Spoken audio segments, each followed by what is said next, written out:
Selamat sore Bapak, Ibu, dan saudara-saudara sekalian. Angela Mirici Biblical Center mempersembahkan khusus kitab suci 100 minggu.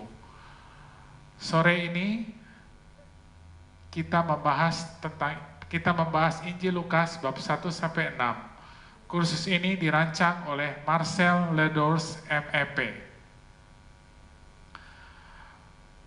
Pembawa materi Suster Emma, tim teknis Bapak Tony Hermawan, dan Bapak Yunus Supardi.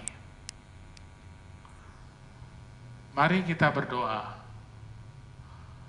Bapa di surga, kami bersyukur Engkau telah mengutus putramu untuk menyampaikan firman kehidupan kepada kami. Roh Kudus, terangilah hati kami, agar makin mampu memahami dan mengamalkan sabda kehidupan itu dalam hidup kami sehari-hari. Oleh Kristus Tuhan kami, amin.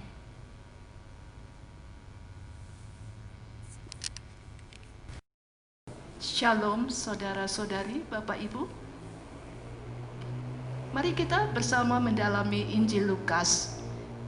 Subjudulnya, Yesus, kabar baik keselamatan dunia. Lukas mengarang 2 buku, yaitu Injil dan jilid kedua adalah Kisah Para Rasul. Jadi dia membuat satu karya dalam 2 jilid. Isinya adalah sejarah teologis tentang rencana keselamatan Allah. Dimulai dari kelahiran Yesus dalam Injil Lukas sampai pada akhir Kisah Para Rasul, yaitu pewartaan Paulus di Roma, ibu kota dunia. Siapa pengarangnya? Menurut tradisi disebut Lukas. Dia adalah tabib yang dikasihi oleh Paulus, disebut dalam surat Paulus sebagai tabib yang sangat ia kasihi. Kapan ditulis? Rupanya atau sudah pasti sesudah Injil Markus.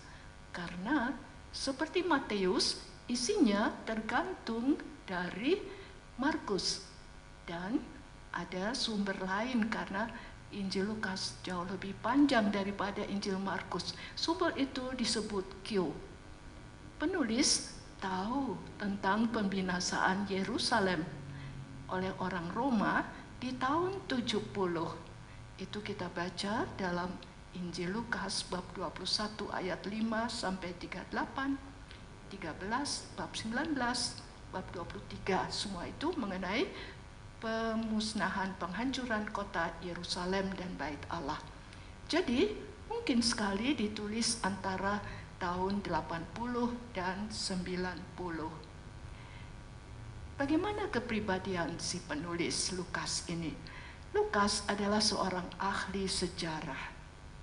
Sebelum menulis, dia menyelidiki segala sesuatu dengan saksama. Dalam kisah ada beberapa bagian yang ditulis dalam bentuk kami. Bukan dia, Paulus atau Petrus, tapi kami. Berarti dia sendiri terlibat. Misalnya dalam bab 16, bab 20, bab 21, bab 28. Jadi menandakan penulis sendiri ada di situ, ikut mengalaminya. Lukas seorang teolog, tadi ahli sejarah, tapi juga teolog. Unsur penting dalam teologi Lukas adalah keselamatan itu bersifat universal. Dan bangsa-bangsa lain juga termasuk umat Allah. Jadi bukan orang Yahudi saja. Lukas ini bukan orang Yahudi. Ia berpandangan luas. Keselamatan adalah untuk semua orang dari segala bangsa. Itulah yang disebut universal. Ciri-ciri Injil Lukas. Lukas menulis terutama untuk orang non-Yahudi, bukan Yahudi. Injilnya sering disebut Injil Roh Kudus. Sejak awal dia sebut-sebut Roh Kudus. Lalu juga Injil belas kasihan nampak dalam sikap Yesus yang penuh belas kasih. Injil wanita, karena dibandingkan dengan Injil-Injil lain, Lukas banyak melibatkan wanita atau banyak cerita tentang wanita. Injil kelompok minoritas, yaitu kelompok yang tersisih. Kita akan lihat minoritas apa maksudnya, yaitu orang miskin, orang tersisih, orang berdosa. Tidak berarti orang berkuasa dan kaya dikecualikan. Karena kita baca misalnya tentang Sakeus, dia seorang kaya, seorang pemuda yang kaya, juga tanya kepada Yesus, bagaimana aku bisa selamat? Lalu seorang wanita pendosa, dia mengurapi kaki Yesus dengan minyak yang amat mahal. Nah, kita lihat apa tujuan Injil Lukas: mewartakan Kristus kepada orang non-Yahudi sebagai juru selamat segala bangsa. Bagi orang Yahudi, tentu juga ia menulis juga untuk mereka yang terguncang oleh kehancuran bait suci. Lukas menunjukkan kesetiaan Allah dan bahwa janji Allah dalam Kristus dapat diandalkan. Lukas menunjukkan bahwa ada kesinambungan antara perjanjian lama dan perjanjian baru. Jadi perjanjian baru adalah kelanjutan dari perjanjian lama. Yesus menentang akses legalisme yang berdasarkan hukum belaka, tapi ia patuh pada hukum. Contohnya di bab 16 nanti kita akan lihat. Dan ia setia pada tradisi doa dan ibadah. Tiap ada perayaan di mana orang Yahudi perlu ke bait Allah, Yesus juga pergi ke sana. Bagaimana pembagian Injil Lukas? Pembagiannya kita mulai dengan pendahuluan, hanya 4 ayat 1 sampai 4. Lalu masa kanak-kanak Yesus 1 ayat 5 sampai bab 2 seluruhnya. Persiapan untuk pelayanan Yesus di depan umum. Persiapannya bab 3 sampai bab 4 ayat 13. Kemudian satu bagian yang cukup panjang, kegiatan Yesus di Galilea bab 4 sampai dengan 9 ayat 50. Lalu menyusul bagian yang lebih panjang lagi, yang terpanjang dalam Injil, yaitu perjalanan ke Yerusalem. Soalnya Yesus tuh menempuh perjalanan tuh lama sekali, dari bab 9 sampai bab 19. Bayangkan, berapa ini, 10 bab. Lalu Yesus di Yerusalem tidak lama, 19 sampai 21. Kemudian sengsara dan kebangkitan bab 22 sampai dengan 24. Lukas digambarkan sebagai seorang pelukis. Kalau ia cerita, sepertinya dia tuh melukis di kanvas. Kalau kita membaca kisahnya, seperti kita seolah-olah bisa melihat apa yang ia ceritakan. Maka orang berkata, ia seperti pelukis, melukiskan Bunda Maria dan kanak-kanak Yesus. Gitu kita lihat ya, seperti ya seolah-olah dia melukisnya begitu. Nah, kita sekarang masuk ke dalam pendahuluan bab 1 ayat 1 sampai dengan 4. Lukas mengikuti gaya para ahli sejarah di zaman itu. Dia mulai dengan Theophilus yang mulia. Apa arti Theophilus? Yaitu kekasih Allah. Siapa Theophilus? Mungkin seorang yang bernama Theophilus. Mungkin juga ia menyapa kita masing-masing, karena kita semua adalah kekasih Allah. Dengan singkat, Lukas menggambarkan kegiatan pewartaan waktu itu, cara kerjanya, tujuan ia menulis, dan keadaan para pembaca. Sebentar kita akan jelaskan kita lihat di situ ada lembu. Apa hubungannya itu? Apakah Lukas pelihara seekor lembu? Tidak. Lembu itu adalah simbol untuk Lukas, karena Injilnya dimulai dengan menceritakan Sakaria yang mempersembahkan kurban di bait Allah, dan biasanya yang dipersembahkan adalah lembu. Memang tidak diceritakan dia mempersembahkan, tapi dia ada di situ dan kegiatan utama adalah mempersembahkan kurban. Maka lembu adalah simbol untuk Lukas penginjil. Saya bacakan dari pendahuluan. Banyak orang telah berusaha menyusun suatu berita tentang peristiwa-peristiwa yang telah terjadi di antara kita. Berarti apa yang sudah terjadi itu merupakan tradisi lisan. Orang cerita. Nah, sekarang Lukas menulisnya, membukukannya seperti yang disampaikan kepada kita oleh mereka yang dari semula adalah saksi mata dan pelayan firman.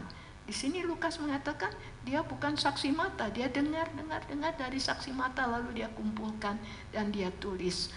Karena itu, setelah aku menyelidiki segala peristiwa itu dengan seksama dari asal mulanya, aku mengambil keputusan untuk membukukannya dengan teratur bagimu. Inilah cara kerjanya. Dia menyelidiki dengan seksama, baru disusun, lalu ditulis. Maksudnya apa? Supaya engkau dapat mengetahui bahwa segala sesuatu yang diajarkan kepadamu sungguh benar. Jadi dari tradisi lisan ditulis, ini loh sungguh-sungguh benar apa yang terjadi. Ya, sekarang kisah kanak-kanak Yesus hanya ada dalam Injil Matius dan Injil Lukas. Ini tidak merupakan bagian dari pewartaan awal tentang Yesus Kristus. Kita lihat saja dalam kisah mengenai pewartaan Petrus, pewartaan Paulus. Mereka tidak cerita tentang Yesus mulai dari kanak-kanak. Tidak, tapi Yesus dewasa yang tampil di depan umum, Yesus yang mengajar. Jadi masa kanak-kanak tidak menjadi bagian dari pewartaan mereka. Kisah kanak-kanak Yesus mempunyai tempat khusus dalam Perjanjian Baru dan bukan merupakan inti Injil. Kisah kanak-kanak dalam Matius dan Lukas sangat berbeda. Tidak mungkin disatukan. Mau menjawab pertanyaan siapa Yesus dan bukan apa yang persis terjadi. Jadi kita sering kalau mendengar cerita itu persis terjadi, tidak. Tapi di sini kalau kita baca kisah kanak-kanak Yesus, kita perlu bertanya apa yang mau dikatakan, diceritakan oleh penginjil, yaitu dia mau mengemukakan, mau menekankan Yesus itu siapa, bukan persis apa yang terjadi ya. Ada 5 perbedaan antara kisah Matius dan Lukas. Dalam Matius silsilah ada di awal. Jadi kalau kita buka Injil, di awal sudah ada silsilah. Mulai dari Abraham, mengikuti garis raja-raja keturunan sampai ke Daud, lalu ke Yesus. Dalam Lukas, sesudah Yesus dibaptis, baru ada silsilah. Jadi silsilah ditempatkan ketika Yesus sudah dewasa, sudah dibaptis. Dan bukan mulai dari Abraham, tapi Yesus ditekankan di sini anak Adam, anak Allah. Nah, kita lihat di sini ciri universalisme dari Yahudi. Orang Yahudi itu mereka menekankan kami ini anak Abraham, keturunan Abraham. Kalau Lukas menekankan universalisme yang berlaku untuk semua orang. Yesus adalah anak Adam. Seperti kita semua, kita bisa sebut kita adalah anak Adam. Dalam Matius, Yusuf adalah tokoh utama. Dialah yang menerima kabar keselamatan oleh malaikat dalam mimpi. Dalam Lukas, yang ditonjolkan adalah tokoh Maria dia sebagai penerima kabar baik. Peristiwa-peristiwa yang diceritakan dalam Matius tidak ada dalam Lukas dan sebaliknya. Misalnya dalam Matius ada Raja Herodes yang kejam, lari ke Mesir, ada para majus, ada kunjungan ke Elisabet, para gembala ke bait Allah, Simeon dan Hana. Yang terakhir ini dalam Injil Lukas, tidak ada dalam Matius. Bethlehem dan Nazaret disebut dalam konteks yang berbeda. Dalam Matius, Yusuf dan Maria tinggal di Bethlehem dan pindah ke Nazaret karena situasi, karena di sana Raja Herodes yang memerintah, kemudian mereka takut jadi pindah ke Nazaret. Lukas, dalam Injil Lukas, Maria dan Yusuf tinggal di Nazaret. Mereka pergi ke Bethlehem untuk sensus. Dalam Matius, teks didasarkan pada kutipan-kutipan dari Perjanjian Lama. Dalam Lukas, hubungan dengan Perjanjian Lama lebih tersamar dalam kidung dan nyanyian, dan dalam paralel-paralel, yaitu kisah yang sejajar. Misalnya 1 Samuel 2, 1-10 adalah kidung Hana. Hana yang memuji Tuhan karena dia yang mandul bisa mendapat anak. Dalam Injil Lukas ada kidung Maria.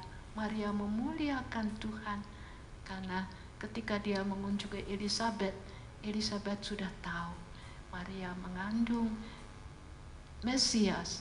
Ia menyebut Maria ibu Tuhanku. Kendati perbedaan-perbedaan itu ada persamaan dalam hal pokok, sehingga bisa dikatakan itu data historis yang sejarah. Pertama, Maria adalah ibu Yesus dan Yusuf dianggap bapaknya. Dalam Matius 1, Lukas bab 2. Kedua, dikandung secara ajaib oleh seorang perawan. Baik dalam Injil Matius bab 1 maupun Injil Lukas bab 1 juga. Lalu Yusuf hanya ayah menurut hukum.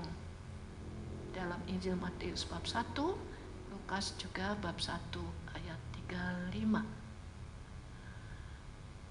Kemudian Yesus lahir di Bethlehem di Yudea. Baik Injil Matius dan Lukas bab 2. Ia lahir di zaman Raja Herodes. Matius 2, Lukas 1, 5. 6. Nama Yesus diberitahukan oleh seorang malaikat. Dalam Injil Matius kepada Yusuf, dalam Injil Lukas kepada Maria. Yesus termasuk keluarga Daud. Dalam Injil Matius bab 1 dan seterusnya, Lukas juga bab 1 ayat 32. 8. Yesus menjalani masa mudanya di Nazaret. Matius sepulang dari Mesir. Lukas sesudah Yesus dipersembahkan di bait Allah. Sekarang kita lanjutkan dengan bahan dari Injil. Kabar baik kepada Sakaria bab 1 ayat 5 sampai dengan 25. Kabar baik disampaikan kepada Sakaria. Namanya berarti Tuhan ingat. Sakaria ini dari rombongan Abia. Ada 24 rombongan imam yang bertugas 2 kali setahun selama 1 minggu, jadi giliran. Waktunya menurut undian. Pas waktu itu Sakaria sedang bertugas. Istri Sakaria namanya Elisabet, yang berarti Allah sumpahku. Kalau kita baca, coba amati bagaimana Lukas melukiskan suami istri itu dan anak yang akan lahir.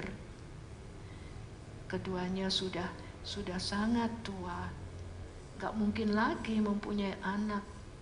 Tapi anak itu anak yang istimewa, ya harus diperlakukan secara istimewa juga. Silakan Anda baca dan dalami sendiri. Lalu perhatikan juga dialog antara malaikat dan Zakaria. Kabar yang terlalu baik untuk Zakaria. Doamu sudah dikabulkan. Entah berapa lama ia berdoa, mohon supaya Tuhan mengaruniakan seorang anak padanya. Belum juga sampai ia sudah tua, baru sekarang. Maka reaksi Zakaria, ia tidak percaya. Ya, reaksi orang banyak, bagaimana kita lihat reaksi orang banyak ketika Elisabeth melahirkan. Ini tentu orang menganggap luar biasa, kejadian yang sulit dipercaya, seorang ibu sudah begitu tua masih bisa melahirkan. Ya. Jangan takut, hai Zakaria, sebab doamu telah dikabulkan, dan Elisabeth istrimu akan melahirkan seorang anak laki-laki bagimu, dan hendaklah engkau menamai dia Yohanes, artinya Allah berkenan atau Allah berbelas kasihan. Sekarang kabar baik kepada Maria, jadi sejajar dengan kabar baik kepada Zakaria.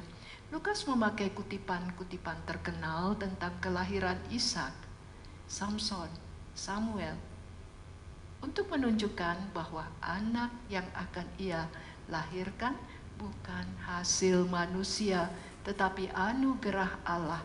Yang di atas itu semuanya itu ada masalah dalam melahirkan. Ibunya mandul, sulit melahirkan, sulit mendapat anak. Maria bukannya mandul, tapi Maria adalah seorang perawan. Dia belum mempunyai suami, bagaimana ia bisa hamil? Nah, itulah. Aku ini hamba Tuhan. Maria adalah murid yang pertama dan yang paling sempurna, sebab ia paling sempurna mendengarkan sabda Allah, menerimanya, dan melaksanakannya. Dia menjadi model bagi setiap orang yang mau menjadi murid Yesus. Kita ingat pujian seorang ibu, berbahagialah ibu yang melahirkan dan menyusui engkau. Kata Yesus, berbahagialah setiap orang yang mendengarkan dan melaksanakan firman Allah. Jadi yang penting bukan pertalian darah, tetapi ketaatan kepada Tuhan. Maria dilukiskan sebagai orang yang dikasihi Tuhan, orang yang taat, percaya, berbakti, perenung mendalam. Sering dikatakan Maria menyimpan itu dalam hatinya. Ia patuh pada hukum, melaksanakan apa yang dikatakan menjadi peraturan bagi bangsanya. Ada 4 hal dalam pesan malaikat Gabriel. Pertama, Maria akan mengandung dari Roh Kudus. Kedua, ia melahirkan anak laki-laki yang harus diberi nama Yesus. Ketiga, anak itu putra Allah dan akan duduk di takhta Daud. Keempat, sebagai tanda, Elisabeth anaknya mengandung dalam bulan ke-6. Maria menerima dengan taat dan rendah hati.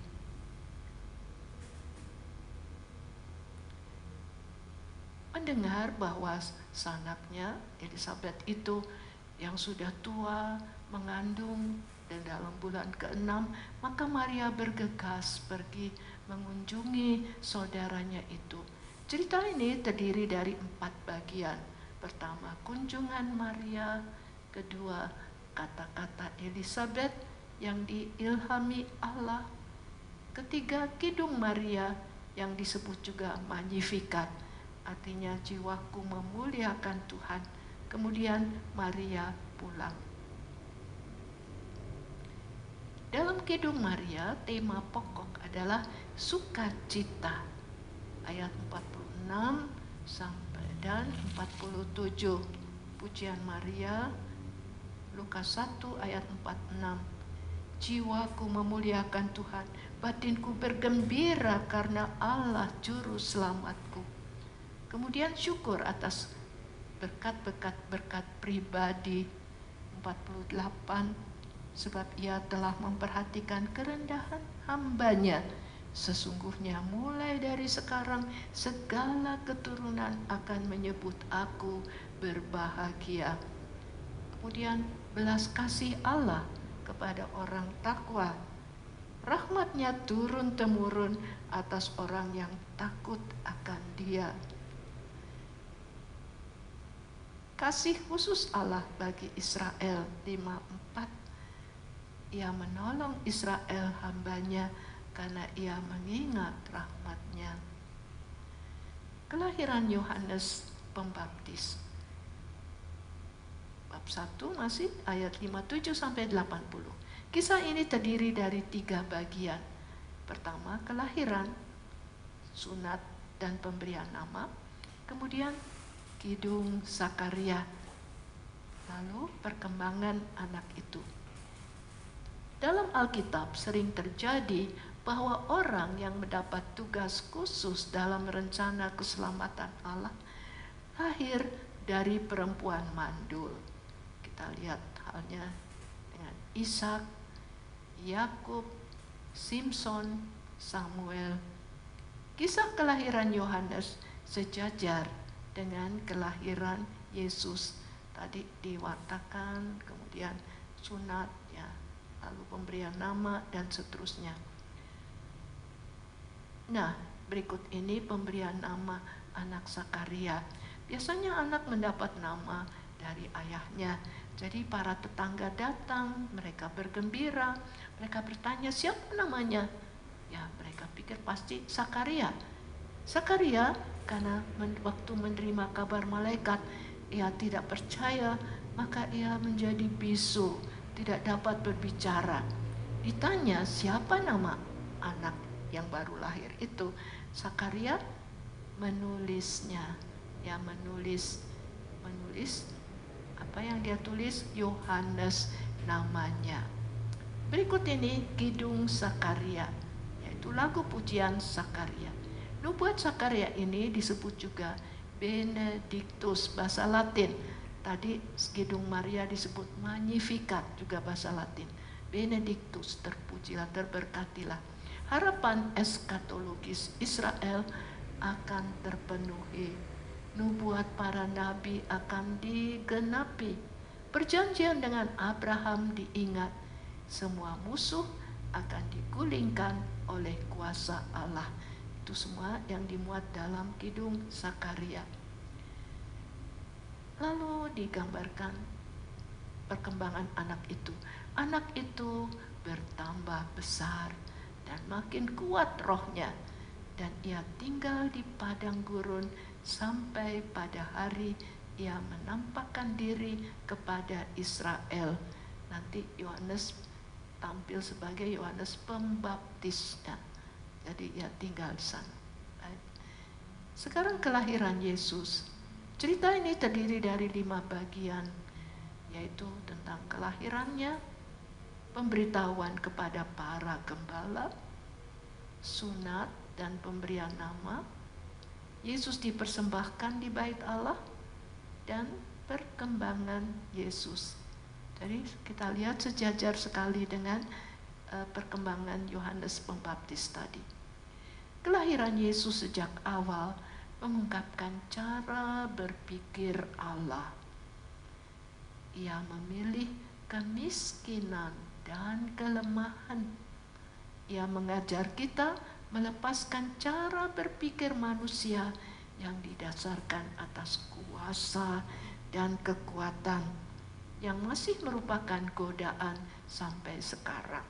Manusia membangga kalau ia orang besar, ia orang penting.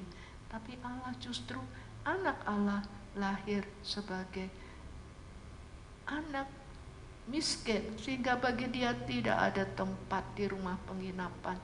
Terpaksa mencari tempat hewan, sehingga ia diletakkan dalam palungan. Dalam perjanjian lama, gembala sangat dihargai. Misalnya Abraham, Ishak, Yakub, Musa, dan Daud adalah gembala. Tapi di zaman Yesus, mereka dianggap orang tersingkir. Jadi gembala bukan pekerjaan yang membanggakan, bukan. Kehadiran mereka pada kelahiran Yesus menunjuk pada hidup Yesus yang bergabung dengan orang berdosa dan tersingkir. Jadi tamu-tamunya bukan para menteri atau orang pejabat, bukan, tapi gembala. Ya. Mereka cepat-cepat berangkat. Nih tadi gembala mendapat kabar dari malaikat, lalu cepat-cepat berangkat dan menjumpai Maria dan Yusuf dan bayi itu yang sedang berbaring dalam palungan tempat makan hewan. Maria menyimpan semua perkara itu di dalam hatinya dan merenungkannya. Tadi kita lihat Maria seorang perenung yang mendalam.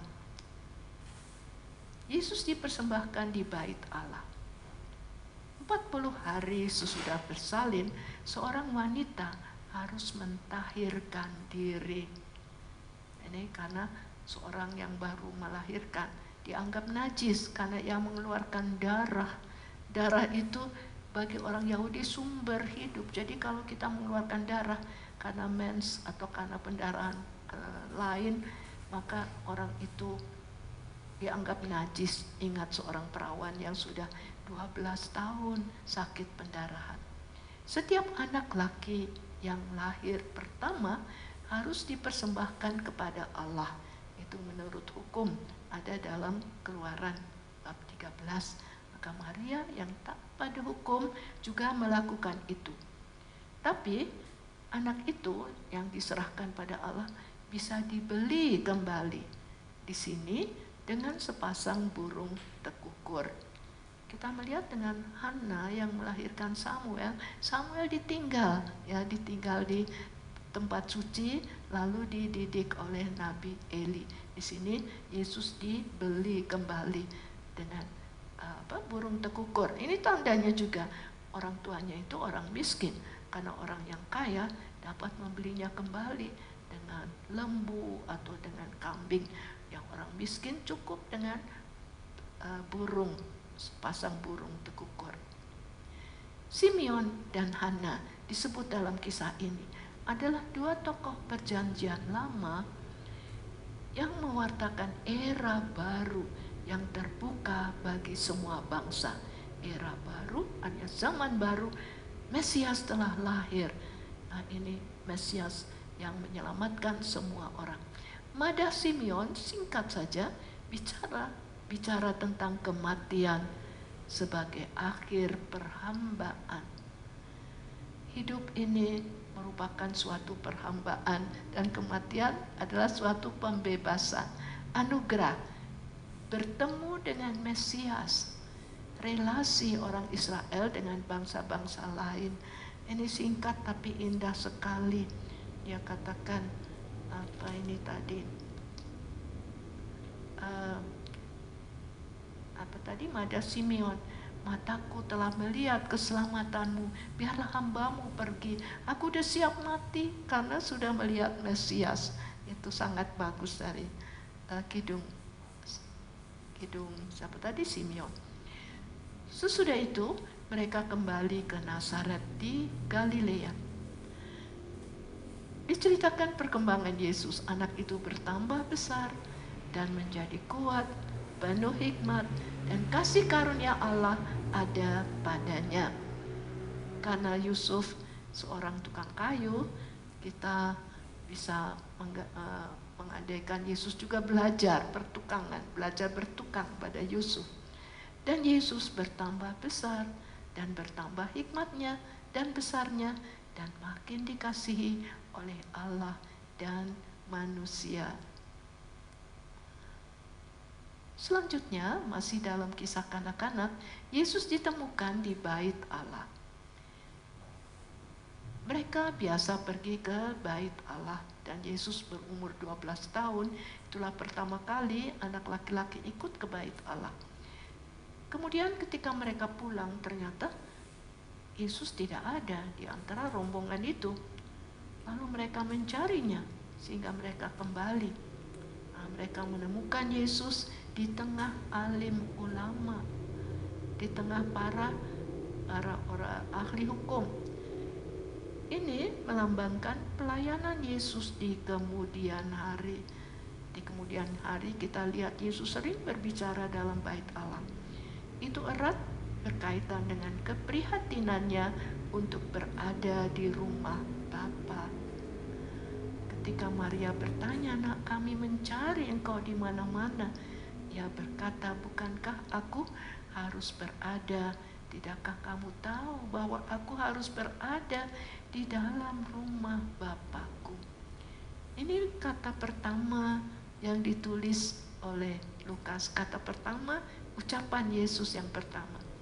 Kata-kata pertama Yesus dalam Injil mengidentifikasikan Allah sebagai Bapanya. Allah adalah Bapakku. Di hari-hari terakhir hidupnya, Yesus mengajar di bait Allah. Di sini ia tidak mengajar, tapi katakan ia mengajukan banyak pertanyaan.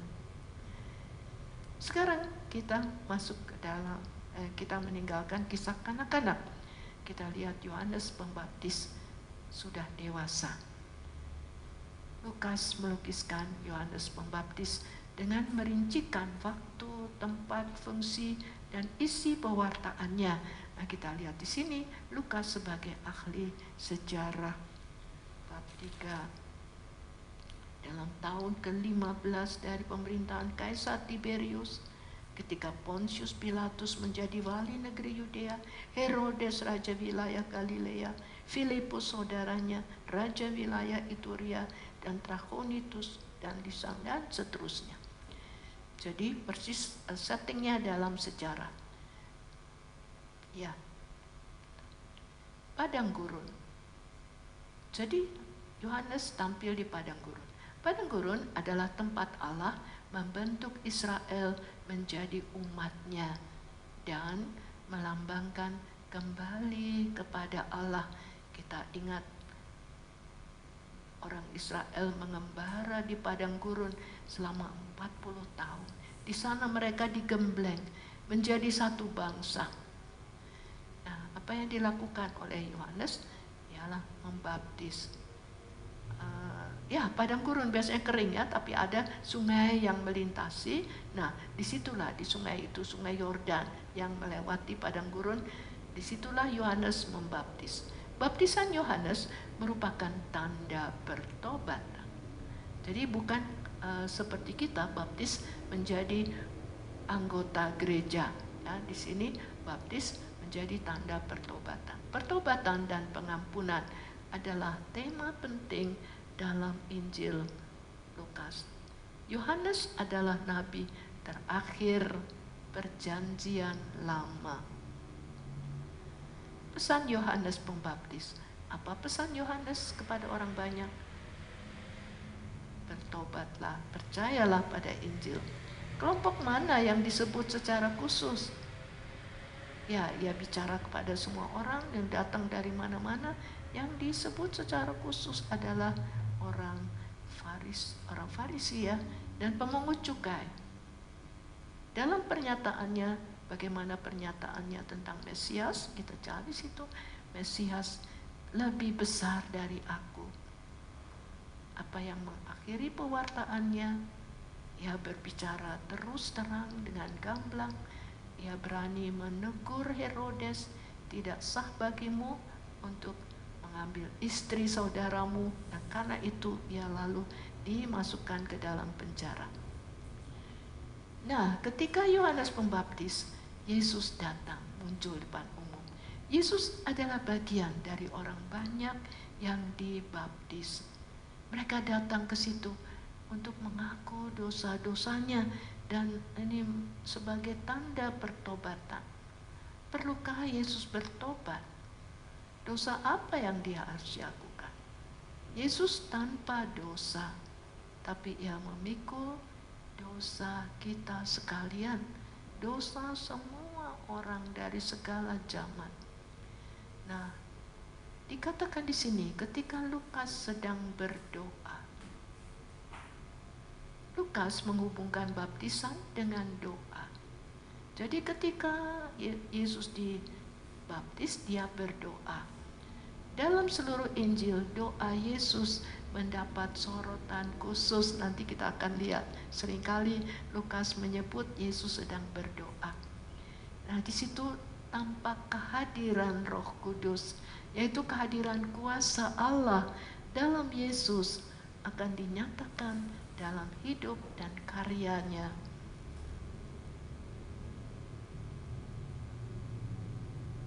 Kemudian kita beralih kepada silsilah Yesus bab 3. Ketika Yesus mulai pekerjaannya, ia berumur kira-kira 30 tahun. Itu ayat 23 bab 3. Yesus adalah anak Yusuf. Dan terus disebut rentetan nama-nama sampai ke Daud, sampai ke Abraham dalam pencobaan di padang gurun. Masa pencobaan Israel di padang gurun selama 40 tahun dirangkum dalam hidup Yesus. Yesus digoda untuk satu, meragukan penyelenggaraan Allah. Ia lapar, setan datang. Kau kan anak Allah, ubahlah batu itu menjadi roti. Gampang kan? Ya, dimakai kuasanya untuk kepuasan diri, meragukan penyelenggaraan Allah. Kedua, mendapat kuasa melalui ibadah palsu. Ketiga, mencobai perlindungan Allah. Kita bisa belajar dari jawaban Yesus supaya siap untuk perjuangan rohani kita. Kita perlu waspada. Kitab suci bisa disalahgunakan untuk kepentingan sendiri. Karena apa yang dikatakan sini?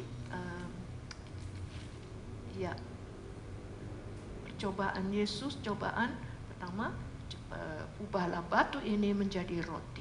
Jika engkau menyembah aku, seluruhnya akan kuberikan kepadamu. Ini semua kerajaan mau jadi raja, berkuasa, sembahlah aku. Itu adalah ibadah palsu. Zaman ini banyak orang bukan hanya menyembah berhala, tapi menyembah setan. Cukup banyak. Dan mereka itu tergoda untuk melakukan segala kejahatan, bahkan membunuh saudaranya sendiri. Kemudian jatuhkan dirimu. Nanti kalau kau kan jatuh dari tempat tinggi, dari hubungan bait Allah, kamu jatuh pasti tidak akan cedera. Nah, ini mencobai perlindungan Allah. Yesus tidak mau itu, hanya menjatuhkan diri hanya untuk mencobai Allah supaya melindungi dia. Jawaban Yesus adalah dari setan juga mengenal kitab suci ya. Tadi kan dia katakan, jika engkau anak Allah, jatuhkan dirimu. Kan mengenai engkau, ia akan memerintahkan malaikat-malaikatnya untuk melindungi engkau. Yesus jawab lagi dengan kitab suci, jangan engkau mencobai Tuhan Allahmu. Kita belajar apa? Ya, tadi jangan salah gunakan kata-kata dari kitab suci. Kedua, ya kalau kita tahu dengan tepat, kita juga bisa jawab dengan tepat. Tapi ketiga godaan itu dijawab Yesus dengan kata tidak. Katakan tidak pada setan. Yesus yang penuh Roh Kudus dibawa oleh Roh Kudus ke padang gurun. Di situ ia tinggal 40 hari lamanya dan dicobai iblis. Tadi sudah kita lihat sebelumnya. Ya, kita sekarang rincikan lagi tadi, manusia bukan hidup dari roti saja. Itu Yesus jawab dari Ulangan 8:3. Semua itu akan kuberikan kepadamu jika engkau menyembah aku. Yesus jawab dari Ulangan 6:13. Jatuhkan dirimu, pasti nanti engkau akan ditatang oleh malaikat, engkau tidak akan cedera. Yesus jawab dari Ulangan 6:16, jangan mencobai. Ya. Sekarang Yesus pergi ke Nazaret, tempat asalnya. Roh Tuhan yang membaca kitab suci dulu bukan merupakan buku seperti ini, tetapi merupakan gulungan kitab. Ya, dan Yesus mencari gulungan, ya mencari, menemukan dari Yesaya. Roh Tuhan ada padaku untuk menyampaikan kabar baik kepada orang miskin, pembebasan kepada orang tawanan, penglihatan kepada orang buta, membebaskan orang tertindas. Tahun rahmat Tuhan telah datang. Jadi itu semua dibaca Yesus dari Yesaya bab 61 ayat 1 sampai 2 untuk menunjukkan bahwa nubuat Yesaya telah terpenuhi dalam dirinya. Mendengar itu, reaksi orang-orang berbeda-beda. Ada yang kagum, tapi ada juga yang menolak. Ini di Nazaret, mereka mengenal Yesus waktu dia kecil. Dia kan anak Yusuf.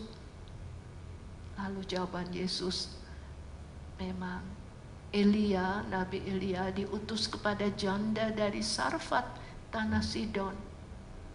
Elisa, Nabi yang menggantikan Elia, diutus kepada Naaman, orang Syria.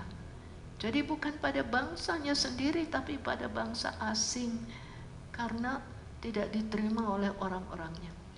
Orang-orang di rumah ibadat sangat marah dan menghalau Yesus keluar kota. Apa kata Yesus di sini? Seorang nabi tidak diterima di kalangan oleh saudaranya sendiri, ya, di kotanya sendiri.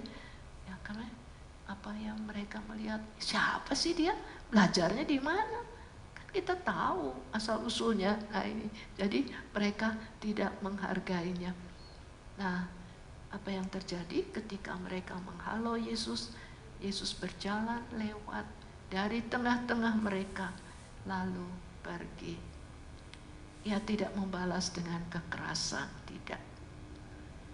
Yesus mengajar dan menyembuhkan di Kapernaum, di kota lain. Yesus mengajar pada hari-hari Sabat. Mengapa? Karena pada hari Sabat orang pada ngumpul untuk beribadah. Nah, mendengar ajaran Yesus mereka takjub, karena perkataannya penuh kuasa. Misalnya orang yang kerasukan, dia mengatakan, diam, keluarlah daripadanya. Dan orang itu dibebaskan dari roh jahat. Reaksi orang-orang, waduh, alangkah hebatnya perkataan ini. Dengan penuh kuasa, ia memberi perintah dan setan-setan pun taat kepadanya. Kisah berikut, Yesus menyembuhkan ibu mertua Simon dan orang-orang lain. Simon, ini Simon Petrus. Kalau ia punya ibu mertua berarti dia punya istri, ya, tapi tidak pernah diceritakan tentang istrinya. Nah, Yesus Yesus pergi berkunjung ke rumah Simon, dan di situ ibunya terbaring sakit. Mereka katakan padanya, ibu sakit. Lalu Yesus pergi mengunjungi dia. Ia menghardik demamnya. Perempuan itu segera bangun dan melayani mereka. Jadi tidak perlu cuti istirahat atau apa. Langsung sembuh dan segar dan bisa melayani. Setelah matahari terbenam, semua orang membawa kepadanya orang-orang sakitnya. Kenapa tunggu matahari terbenam? Karena itu hari Sabat. Dan pada hari Sabat orang tidak boleh bekerja, gak boleh gotong-gotong orang sakit. Lalu Yesus mengajar di kota-kota lain. Mereka berusaha menahan dia. Apa yang terjadi? Jadi Yesus pagi-pagi sekali sudah pergi ke tempat yang sunyi untuk berdoa. Petrus mencari dia. Ketika ketemu, dia katakan, banyak orang menunggu Anda, menunggu Yesus. Tapi Yesus menjawab, juga di kota-kota lain aku harus memberitakan Injil kerajaan Allah, sebab untuk itulah aku diutus. Ini sangat bagus. Kita bisa bertanya, apa yang dilakukan Yesus pada waktu berdoa? Pada waktu berdoa, Yesus mencari kehendak Allah dan dia menemukan. Bukan kehendak Allah, bukan dia kembali ke rumah Petrus di mana dia banyak orang sudah menunggu dia, tapi dia dipanggil ke kota-kota lain. Masih banyak orang perlu mendengar kabar baik. Yesus memanggil Petrus. Tadi Petrus ikut, sekarang dipanggil secara resmi. Yesus naik ke perahu Simon. Lalu ia mengajar orang banyak dari atas perahu. Saya selalu kagum ya, Yesus mengajar dari perahu. Nggak pakai loudspeaker ya, nggak pakai pengeras suara, tapi semua orang bisa mendengarnya. Yesus berkata, bertolaklah ke tempat yang dalam dan tebarkanlah jalamu. Karena apa? Karena Simon itu adalah Simon dan kawan-kawannya nelayan. Jawab Simon, sepanjang malam kami tidak menangkap apa-apa. Jadi kalau sudah siang apalagi? Karena nelayan biasanya mendapat ikan pada waktu malam. Malam saja tidak nangkap apa-apa, apalagi siang. Tidak. Tapi, ada tapi, karena engkau menyuruhnya, aku akan melakukannya. Nah inilah mereka percaya pada Yesus. Padahal Yesus bukan nelayan, ya anak tukang kayu, tapi mereka percaya pada Yesus. Ya, mereka menangkap sejumlah besar ikan sampai mengisi 2 perahu dengan ikan sampai hampir tenggelam. Begitu banyaknya hasilnya. Melihat itu Simon tersungkur. Ia berkata, aneh ini, pergilah daripadaku, sebab aku orang berdosa. Mestinya, ya kalau dia pikir sebagai orang bisnis, Yesus ikut saben hari, supaya tiap hari kita banyak nangkep ikan, kita cepat kaya. Tapi dia melihat dengan mata iman, dia melihat dengan mata iman, siapa dia, siapa aku. Nah, ini gak mungkin orang biasa. Pergilah daripadaku. Dia melihat Yesus yang kudus, nah aku orang berdosa. Jawab Yesus, jangan takut Simon, mulai sekarang engkau akan menjadi penjala manusia. Jadi mulai sekarang engkau akan menjala manusia, bukan lagi ikan, ya, tapi engkau beralih profesi menjala manusia untuk kerajaan Allah.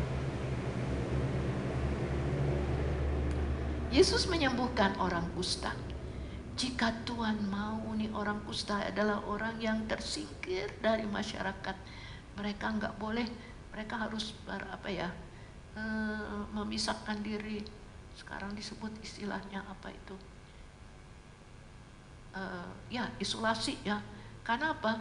Karena mereka bisa menularkan, sedangkan belum ada obatnya untuk sakit kusta. Nah, sakit kusta ini tidak sama dengan yang kita sekarang, sakit kusta yang kita maksud sekarang ya, lepra bukan, tetapi semacam penyakit kulit yang sangat menular. Nah, mereka itu diisolasi dari masyarakat. Nah, dia berani mendekat. Dia berkata dengan penuh iman, jika Tuhan mau, Tuhan dapat mentahirkan aku. Dia tidak sebut menyembuhkan. Karena apa? Menjadi tahir. Dia itu sekarang najis karena penyakitnya. Sebagai orang kusta tidak boleh ikut beribadah dengan yang lain, tidak boleh hidup bermasyarakat. Nah, ia minta, engkau dapat mentahirkan aku, berarti juga menyembuhkan, dan kalau dia sembuh dia menjadi tahir. Yesus mengulurkan tangannya, menjamah orang itu. Aku mau, jadilah tahir. Ya, inilah mengherankan. Orang kusta gak boleh dijamah, gak boleh disentuh. Nanti orang yang menyentuhnya menjadi najis juga. Yesus bisa saja menyembuhkan dari jarak jauh. Ya, pakai remote control, aku mau, jadilah tahir. Pasti dia tahir juga. Tapi Yesus dengan belas kasih-Nya menjamahnya. Kapan dia terakhir merasakan ada orang yang menyentuhnya? Nah, itu dari Yesus belas kasih-Nya. Orang banyak berbondong-bondong datang kepadanya, kepada Yesus, karena dia menyembuhkan gratis lagi. Ya, siapa yang tidak mau ya? Kita bisa bayangkan begitu banyak orang datang kepadanya. Tapi Yesus mengundurkan diri ke tempat-tempat yang sunyi dan berdoa. Nah, kita akan nemukan banyak kali Lukas menyebut bahwa Yesus berdoa. Kenapa dia mengundurkan diri?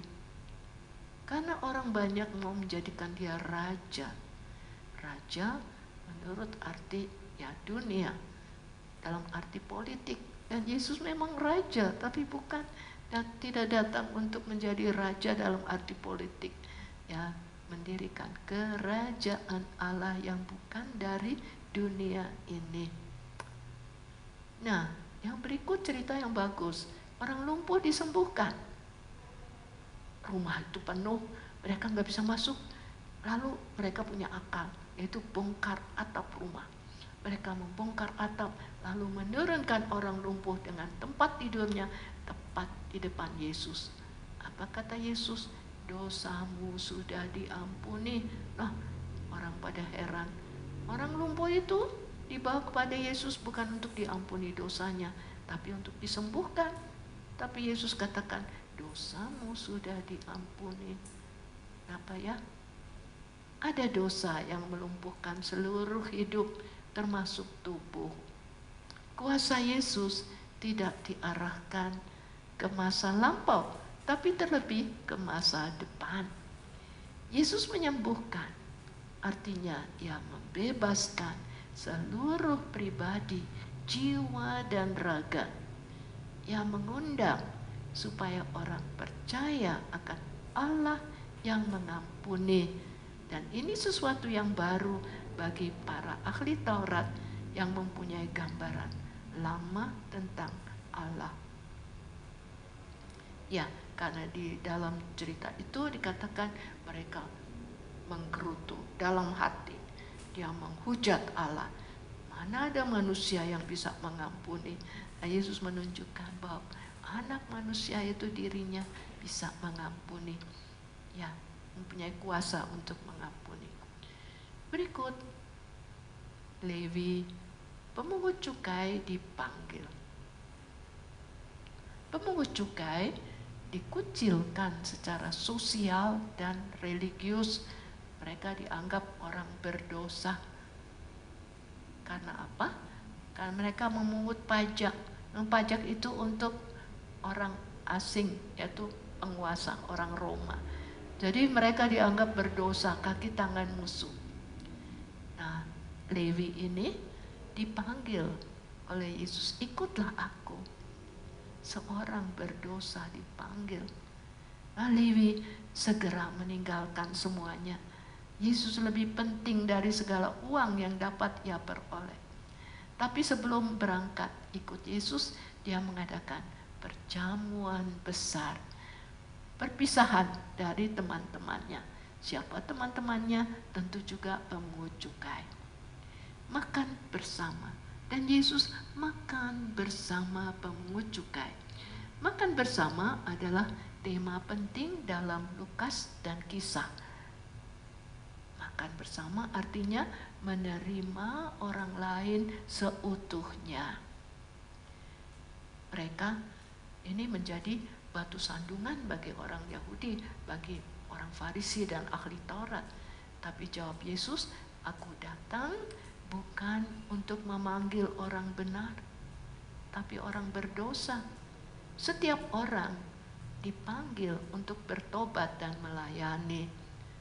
Kan memanggil orang benar, ya siapa yang orang benar ya?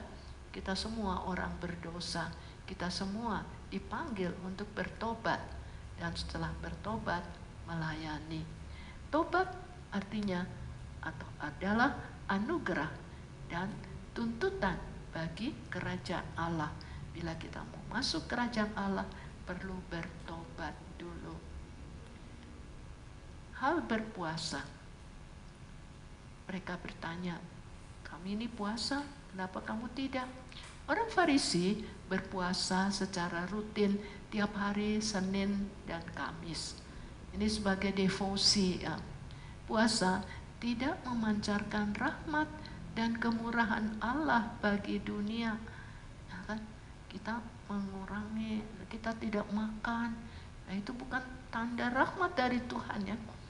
Pernikahan dan perjamuan adalah lambang dari kerajaan Allah. Ada sukacita dan syukur. Maka katakan, kenapa muridmu tidak berpuasa selama pengantin ada bersama mereka, mereka tidak bisa puasa. Mungkin gak puasa kalau ada pesta.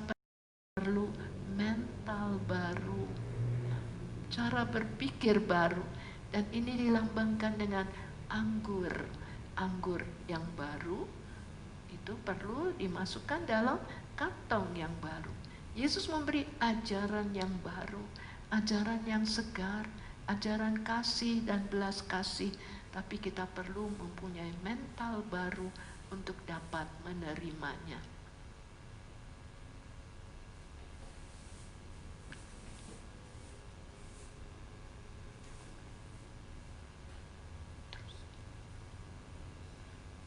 Berikutnya, memetik gandum pada hari Sabat. Murid-murid memetik gandum pada hari Sabat. Mereka sedang jalan dan mereka lapar. Lalu mereka petik dan makan gandum yang masih mentah. Tapi kalau baru dipetik segar, manis rasanya. Dan itu boleh bagi orang yang lapar, boleh petik sambil jalan. Tapi nggak boleh pakai alat. Karena kalau pakai alat kita metiknya banyak. Kalau pakai tangan hanya sedikit, sekedar untuk memuaskan rasa lapar. Nah, ini menjadi batu sandungan lagi bagi orang Farisi. Yesus membela murid-muridnya. Kebutuhan pokok manusia seperti lapar lebih penting daripada upacara. Kita lihat Yesus sangat manusiawi. Menyembuhkan pada hari Sabat.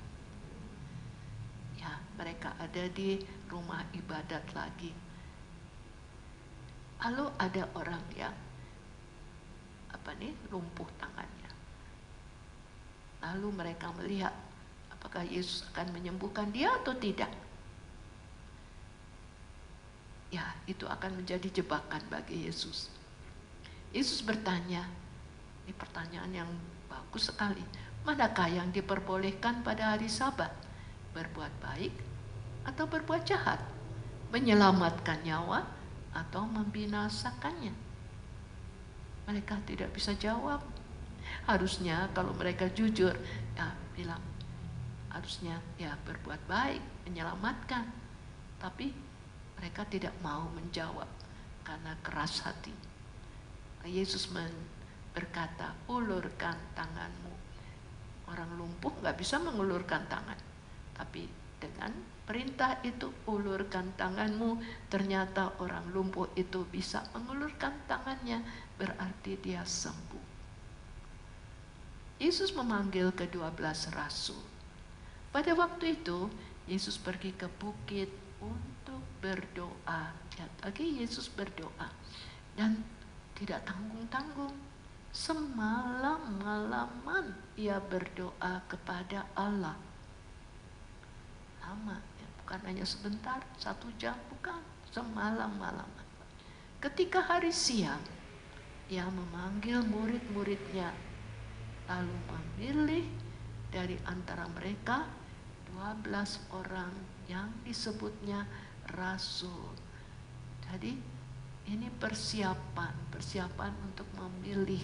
Yesus memilih mereka dalam doa. Dan pasti Yesus tidak salah pilih. Yesus mengajar dan menyembuhkan banyak orang. Sejumlah besar murid dan orang banyak. Mereka mendengarkan orang-orang sakit disembuhkan. Mereka melihat bahwa ada kuasa yang keluar daripadanya. Dan mereka semua disembuhkan dari berbagai penyakitnya. Kemudian Yesus berkhotbah. Kalau dalam Matius ada khotbah di bukit, tapi dalam Lukas Yesus berkhotbah di dataran. Khotbah ini terdiri dari 5 bagian. 1. Ucapan bahagia dan celaka. 2. Mengenai mengasihi musuh. 3. Menghakimi. 4. Bukti kebaikan. 5. Mendengar dan berbuat. Dalam khotbah ini kekerasan ditolak secara mutlak. Orang Kristiani tidak boleh membalas kekerasan dengan kekerasan. Mereka harus rela mengasihi musuh. Itu tanda murid Yesus, mengasihi musuh, tidak membalas kejahatan dengan kejahatan. Berbahagialah. Siapa yang disebut berbahagia? Yang miskin, yang sekarang lapar, yang sekarang menangis, yang karena anak manusia dibenci, dikucilkan. Kalau kita bilang ya celaka ya yang miskin, celaka yang lapar, celaka yang nangis, celaka yang dibenci dan dikucilkan. Tapi justru Yesus menyebutnya bahagia. Kenapa? Bahagia. Kita lihat selanjutnya. Bersukacitalah kamu karena upahmu besar di surga. Celaka. Siapa yang celaka? Yang kaya, yang sekarang kenyang, yang sekarang tertawa, yang sekarang dipuji semua orang. Kalau kita semuanya pengen itu ya, ingin kaya, ingin kenyang, ingin bisa tertawa, ingin dipuji. Tapi justru Yesus bilang celaka. Kok terbalik-balik semuanya? Ya, apakah orang kaya masuk ke dalam kerajaan Allah? Apakah semuanya orang kaya nggak bisa masuk? Nah, ini tergantung bagaimana mereka memperlakukan orang miskin. Bagaimana mereka memperlakukan orang miskin. Apa yang mereka buat dengan kekayaan mereka? Hanya untuk kepuasan sendiri ataukah untuk melayani orang miskin juga? Ya. Kasihilah musuhmu. Ini bagus sekali dikatakan peraturan emas. Sebagaimana kamu kehendaki orang berbuat kepadamu, berbuatlah demikian kepada mereka. Dulu dalam perjanjian lama ada ucapan ini, yang kamu tidak mau orang lain berbuat pada kamu, jangan berbuat pada orang lain. Tapi ini sekarang positif. Sebagaimana kamu kehendaki orang berbuat padamu, berbuatlah demikian kepada mereka. Bagus sekali. Namanya peraturan emas, golden rule. Ya, kasihilah musuhmu dan berbuatlah baik kepada mereka. Kita lihat sini di medan perang. Ini musuhan ini. Satu Jerman dan waktu itu tentara sekutu datang, orang Amerika. Harusnya orang Jerman itu dari Nazi harusnya bunuh saja. Tapi dia sudah berdarah, malah dikasih minum, malah dirawat. Ya. Pinjamkan dengan tidak mengharapkan balasan, maka upahmu akan besar dan kamu akan menjadi anak-anak Allah yang maha tinggi. Sebab ia baik terhadap orang-orang yang tidak tahu berterima kasih dan terhadap orang-orang jahat. Nah, ini alasannya. Allah memperlakukan semua orang sama. Kalau hujan, ya orang baik hujanan, orang yang kikir, orang jahat hujanan juga. Ya orang yang tidak tahu terima kasih pun ladangnya masih tetap saja menghasilkan gandum. Kalau kita mungkin kita segan memberi orang itu nggak tahu terima kasih. Ya Tuhan itu beda dengan kita. Hendaklah kamu murah hati, seperti Bapamu adalah murah hati. Nah, itulah tolok ukur kita, teladan kita, ukuran kita sampai situ. Kok saya sampai murah hati? Sampai di mana? Oh, lihat Allah Bapa. Bapa itu murah hati, gak ada batasnya. Maka kita pun tidak ada batas bagi kita untuk murah hati. Hal menghakimi, jangan menghakimi, maka kamu pun tidak akan dihakimi. Ya, kita suka sekali menghakimi orang ya. Maka katakan ini kita punya balok di mata. Kita lihat secermin kayu di mata orang itu kita lihat. Kita suka menghakimi, menilai orang lain. Jangan menghakimi, maka kamu pun tidak dihakimi. Dapatkah orang buta menuntun orang buta? Kita bagaikan orang buta ya, mau menuntun orang buta, semuanya masuk ke dalam got nanti. Ya. Mengapa melihat selumbar? Nih, selumbar dalam mata saudaramu, sedang balok di matamu sendiri tidak engkau ketahui. Lihat itu balok di mata kita. Ya, selumbar. Lebih bermanfaat. Ini bukan kata-kata Injil ya, keterangan. Lebih bermanfaat memeriksa tindakan dan kesalahan kita sendiri daripada menilai tindakan dan kesalahan orang lain yang hanya diketahui Allah, hakim tertinggi. Ya, gak ada gunanya, tidak ada manfaatnya kita menghakimi orang lain. Pohon dan buahnya. Setiap pohon dikenal pada buahnya. Oh, ini rambutan. Oh, ini pohon rambutan. Oh, ini mangga. Ini pohon mangga. Jadi ini dari buahnya. Orang baik mengeluarkan barang yang baik dari perbendaharaan hatinya yang baik.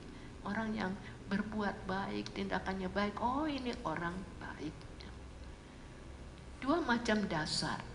Setiap orang yang datang kepadaku, kata Yesus, mendengarkan perkataanku serta melakukannya, sama dengan orang yang mendirikan rumah. Bagaimana mendirikannya? Ya, menggali dalam-dalam dan meletakkan dasarnya atas batu. Jadi fondasinya kuat. Ketika banjir melanda, rumah itu tak dapat digoyahkan sebab kokoh dibangun.